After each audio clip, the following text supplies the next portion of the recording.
और चुनाव आयोग की निष्पक्षता पर उठे सवालों के बीच चुनाव रणनीतिकार यानी कि प्रशांत किशोर ने बड़ा बयान दे दिया है। उन्होंने कहा कि अगर देश की सबसे बड़ी विपक्षी पार्टी के नेता राहुल गांधी ने लिखित रूप से चुनाव आयोग की कार्यशैली पर सवाल खड़े किए तो आयोग को चुप्पी नहीं साधनी चाहिए बल्कि स्पष्ट कर देना चाहिए।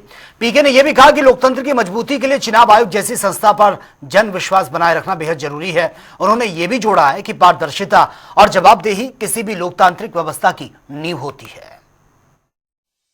देखिए, मंदिर परिषद में कोई राजनीतिक टीका टिप्पणी ठीक नहीं है। जो उन्होंने बयान दिया है वो विपक्ष के लोग कई समय से, पिछले कई वर्षों से विपक्ष के लोगों ने अलग अलग समय पर यह आशंका जाहिर की है।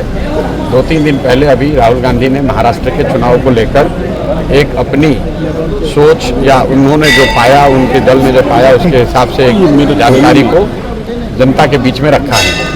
मुझे ऐसा लगता है कि कांग्रेस चूंकि यहाँ मुख्य विपक्षी दल है देश के स्तर पर, राहुल गांधी विपक्ष के नेता हैं और उन्होंने अगर चुनाव की प्रक्रिया पर लिखित में एक बड़ा सवाल खड़ा किया है तो चुनाव आयोग और उससे संबंधित एजेंसियों को स्पष्ट करना चाहिए ताकि जनता के किसी भी वर्ग में ये आशंका न रहे, चुनाव की पारदर्शिता, उसकी शुचिता पर कोई प्रश्न चिन्ह न उठे। इसकी जिम्मेवारी चुनाव आयोग की है क्योंकि चूंकि ये प्रश्न सिर्फ कोई बाइट के जरिए से नहीं उठा है। राहुल गांधी ने बाकायदा एक पूरा आर्टिकल लिखा है अखबारों में, उसमें उन्होंने उनके अनुसार महाराष्ट्र में जो हुआ या नहीं हुआ उसके बारे में उन्होंने टीका टिप्पणी करी है। तो अब ये चुनाव आयोग की जिम्मेवारी है कि उस पर वो स्पष्टीकरण दें, उस पर अपना पक्ष रखें ताकि जनता सभी बात को सुन समझकर ये निर्णय ले पाए कि क्या सही क्या गलत। मैं इन विषयों का विशेषज्ञ नहीं हूँ, मुझे उसकी कोई जानकारी नहीं है, लेकिन